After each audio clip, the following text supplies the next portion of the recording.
Là on était parti sur un run organisé par Tonton Outdoor pour tester des chaussettes de compression. On a couru 7 km en groupe, c'était super.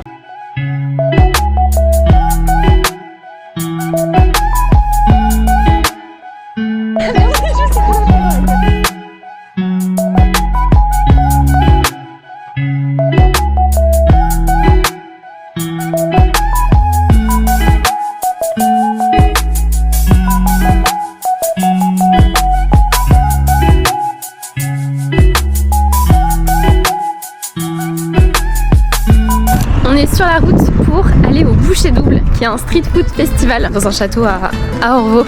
On y était allé l'année dernière, c'est trop bien. Il y a plein de variétés, il y a les trucs libanais, il y a thaïlandais, coréen, japonais, il y a plein de bouffe. Donc trop hâte, ça va être cool.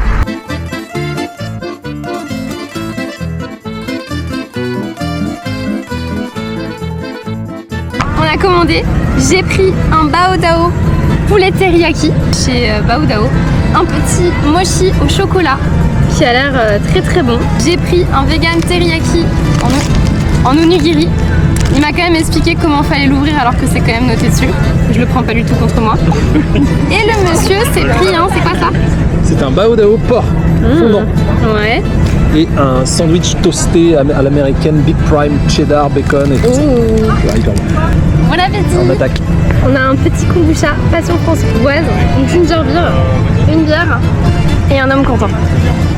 Là, on est en plein soleil, sauf que je suis en train de me dire que je vais cramer parce que j'ai un haut ouvert. Donc là, si je crame, j'aurai l'air con. Waouh, regardez-moi cet énorme gland et cette magnifique sculpture.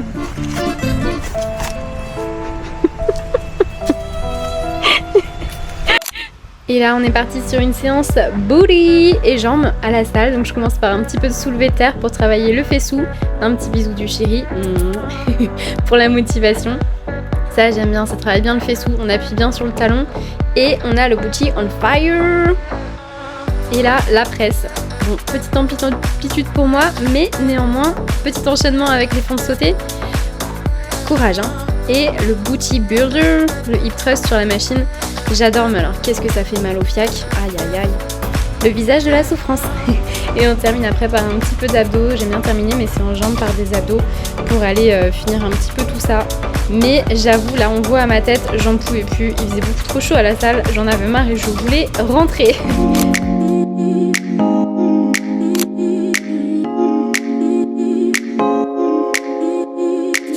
Je viens de faire l'avant-dernière course de la préparation de mon semi. On est le mercredi 27 août. La course est dans 4 jours. J'ai 2 courses cette semaine. Celle-ci qui était 6 km. Je faisais 3 km petite allure. Ensuite, c'était 3 fois 2 minutes à l'allure du semi à 5. Et un petit peu de repos et 2 km de récup. Donc vraiment tranquille. Et il me reste une sortie que je ferai vendredi, donc 2 jours avant la course. Et sur 25 minutes de footing lent, c'est tout. Je suis stressée, c'est quand même bientôt et c'est vrai que pour le coup je me sens pas hyper prête. J'ai cumulé pas mal de petites merdes là tout l'été, ce qui fait que ça a un petit peu... J'ai pas été hyper assidue sur la préparation, sauf depuis quelques semaines où ça va mieux. Là par contre je suis contente, il fait super beau. Il fait super beau pour moi, il fait 19 degrés, il y a des nuages, du vent, un peu de pluie. C'est parfait pour se préparer. Et la course, ils annoncent de la pluie un petit peu, 15 degrés je crois. Et vers la fin, 20 degrés. Du coup, c'est parfait. Le but sur la prépa, c'était, sur la dernière semaine, juste faire les 2 courses. J'ai quand même fait une petite séance renfo jambes léger lundi. Et là, je viens de me faire 30 minutes de renfo, mais sans poids, sans rien. Juste histoire de renforcer un peu les chevilles, les genoux et les cuisses. Et après, là, c'est fini. Je fais plus de renfo, il me reste juste une course et je m'arrête là. Sur cette séance, en fait, j'aime bien travailler en lenteur et sans charge. Du coup, là, je fais des step-up à vide. Je prends le temps de monter, de redescendre et je vais chercher loin mon pied pour bien focus sur le fessier. Là, un peu la même chose, mais je rajoute une extension pour aller chauffer un peu plus le mollet. On voit que là, il chauffe un petit peu sur la fin. Le petit Youpi qui réclame ses petits câlins. Il aime pas être ignoré. C'est incroyable, ce chien. Il m'a déconcentré, il m'a fait perdre mon équilibre, mais il est tellement mignon. Regardez-moi cette tête, beaucoup trop mignon. Et après il m'a réclamé des petites papouilles, donc il a été servi, je l'ai fait monter, j'ai fait des gros bisous, ah là là.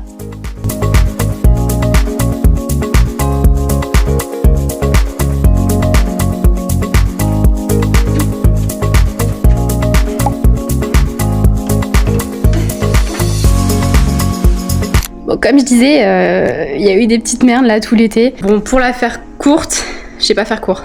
On va essayer. J'ai commencé par quoi? J'ai commencé l'été avec beaucoup de fatigue, beaucoup de vertige et aucune énergie pour m'entraîner. Du coup j'ai été chez le médecin, j'ai fait plusieurs analyses et il s'avère que j'avais juste une grosse carence en fer qui traînait depuis quelques mois a priori. Elle m'avait dit en fait que quand on est une femme, qu'on a un stérilet en cuivre et qu'on court, on a tendance à perdre beaucoup de fer. Donc si on se supplémente pas à côté ou qu'on mange pas assez de fer, bah en fait on est vite en carence.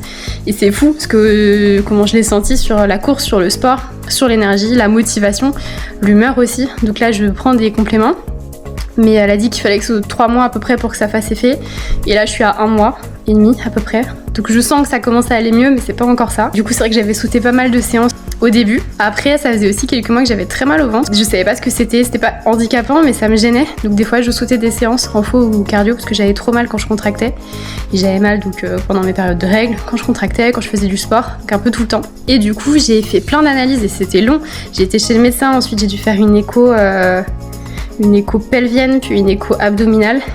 Et en fait il s'avère que c'était mon stérilet en cuivre que j'ai depuis 2 ans qui est tombé et au lieu de glisser naturellement et de redescendre et de partir de moi, il a décidé de se planter dans mon muscle. Du coup il a perforé le muscle donc à l'intérieur de tout ça et donc vu qu'il était planté en fait à chaque contraction, donc quasiment tout le temps vu que je fais beaucoup de sport, ça me faisait un mal de chien, c'était horrible mais elle me l'a retiré. Et c'était très douloureux et ça a mis à peu près 3-4 semaines avant d'aller mieux. Donc du coup je commençais tout juste à aller mieux, j'étais contente, j'ai repris la course et c'était pas fini. Et en fait je vous montrerai des images mais j'étais partie faire une visite, je prends ma petite voiture, je pars et pendant que je conduisais d'un coup j'ai eu super mal au mollet. Donc je regarde et je voyais rien, donc je me suis dit que je m'étais fait piquer par une bête. Ça me faisait une petite marque, donc comme on peut voir là sur les images, donc toute petite, ça faisait pas mal, mais au fur et à mesure des jours, ça grossissait un petit peu. Au bout d'une semaine, c'est pas douloureux encore, mais ça commence quand même à bien piquer, à brûler, ça commence à être un peu gros, ça se voit plus, et ça me gratte, c'est horrible. Du coup je gratte, je vais chez le médecin, je vais à la pharmacie qui me dit du coup d'aller voir le médecin.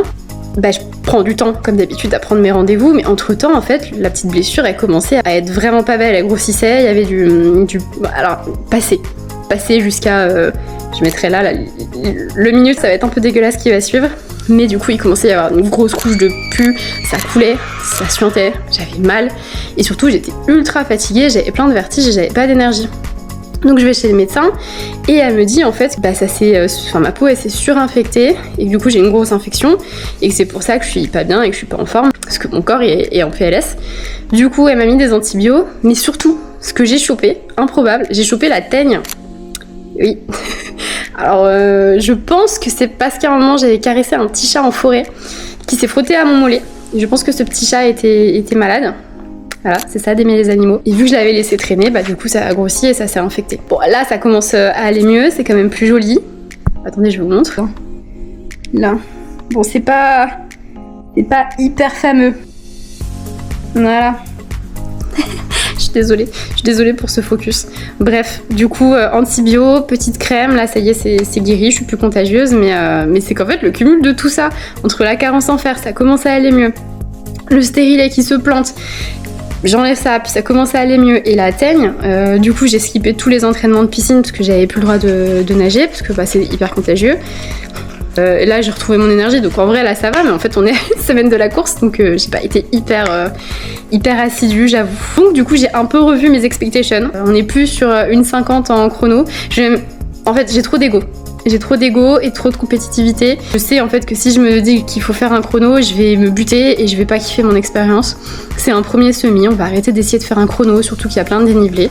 Donc mon objectif, ce serait de juste le faire et kiffer. Et idéalement, on est plus sur 1,50, je me dis j'aimerais bien être autour de 2 heures et puis de tenir quoi. Et d'arriver toute fraîche à la fin. Voilà.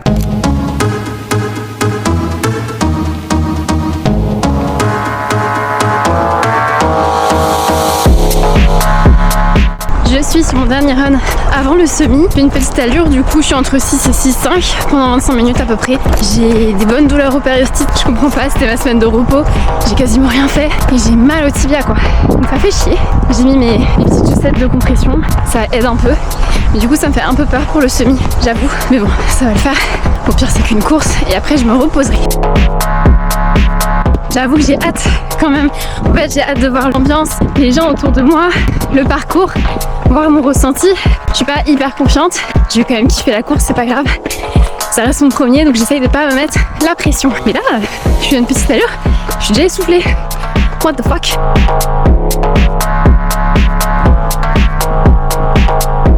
En fait là ça va, ça fait 12 minutes là que je cours, je veux mieux. Fallait juste le temps que je chauffe la machine. Ce que j'aime trop, c'est qu'on est que fin août, mais ça sent déjà l'automne en fait. Là il y a plein de feuilles par terre. Et puis je sais pas si vous voyez, il y a une odeur particulière de l'automne. J'adore, c'est vraiment ma saison préférée. J'ai trop hâte. Les runs en automne, il n'y a rien de mieux. Trop contente. I am motivated. J'ai hâte de faire ce semi.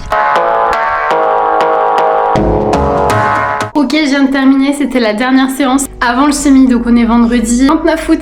J'ai fait du coup 3 km et quelques, du coup petite allure. Finalement bon ressenti, je sais pas, le départ j'ai eu du mal, mais finalement après ça allait mieux. J'ai mis mes petites chaussettes là de compression. Je sens quand même mes tibias et en fait j'ai compris pourquoi. J'ai les périostites qui sont revenus parce qu'en fait, attendez, je pense que c'est à cause de mes chaussures parce qu'en fait du coup j'ai lavé mes Hoka la semaine dernière et je voulais pas forcément les salir avant la course parce qu'ils avaient annoncé de la pluie.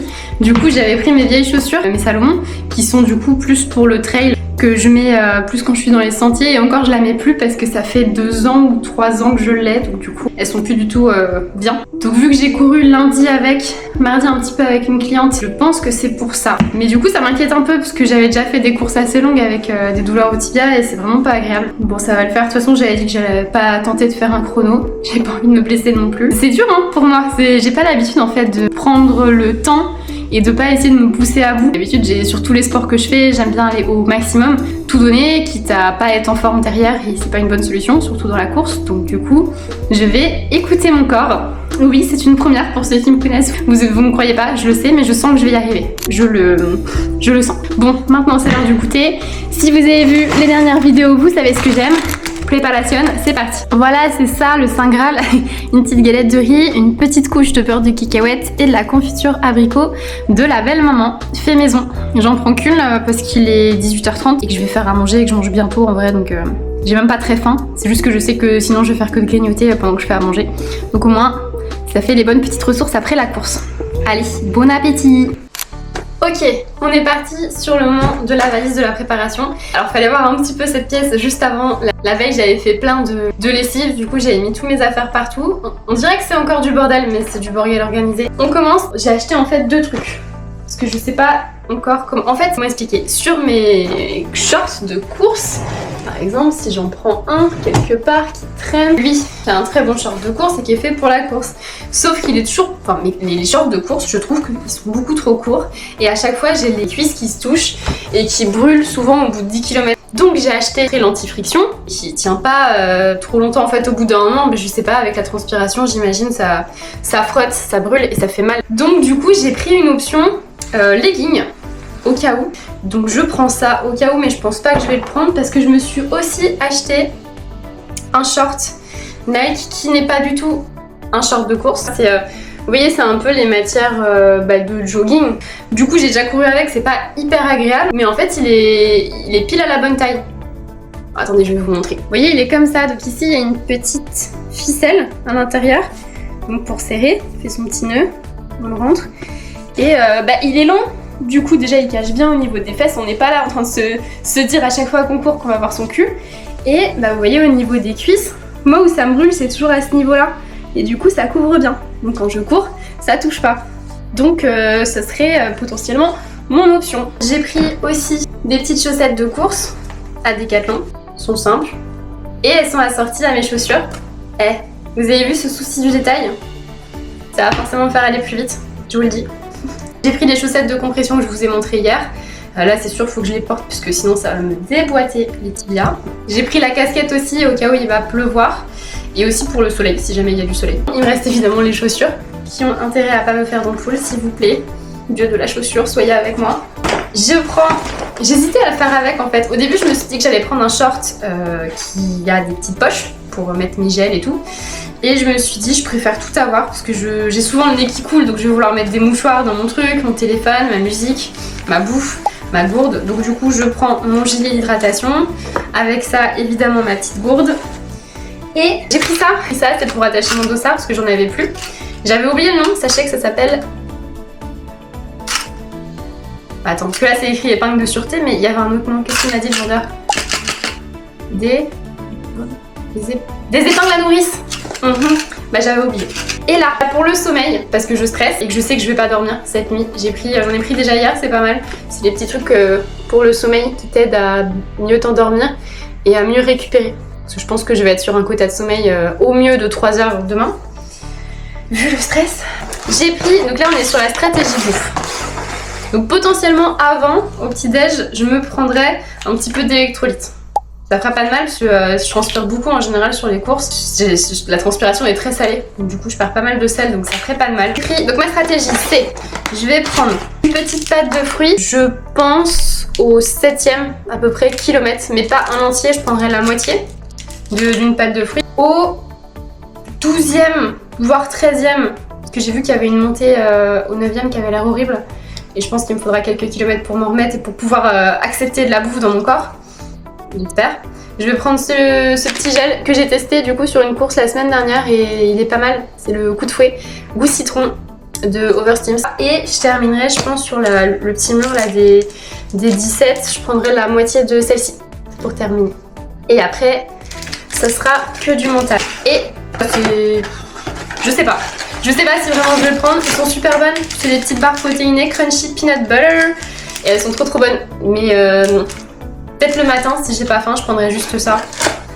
Je sais pas. Je sais pas. Je panique, je sais pas. Cela dit, je pense qu'il me manque des trucs. Je me suis fait une liste de tout. Ah oui, j'ai toute une liste de ce que j'ai noté. Donc voilà. Ah oui, et si, j'ai ça aussi. J'ai mes petites gélules de fer que je prends pour vu que j'étais en carence. Où je suis encore. Mais du coup, faut pas que j'oublie à la prendre demain. Voilà. Donc je vais vous quitter avec ça, je termine ma valise, on prend le départ à 13h, du coup après on va récupérer les dossards à Saint-Malo. Je vais vous filmer évidemment la course, mais du coup ça sera pour la prochaine vidéo. Je pense que la vidéo, si je gère bien mon temps, elle sortira donc le jour de la course, le soir. Normalement quand vous voyez cette vidéo, j'ai déjà fait ma course, potentiellement je suis dead. Ça va le faire, on y croit. On y croit, mais en tout cas faut que j'arrête de mettre la pression. Je suis trop stressée comme nana et c'est éprouvant, c'est vraiment fatigant. Après c'est du bon stress j'imagine, c'est du stress parce que ça me tient à cœur et parce que je vais y arriver, hein. Bref, je blablate trop, souhaitez-moi bonne chance, je vous souhaite une belle journée, un bon week-end et du coup on se voit finalement rapidement pour le débrief de la course. Des bisous.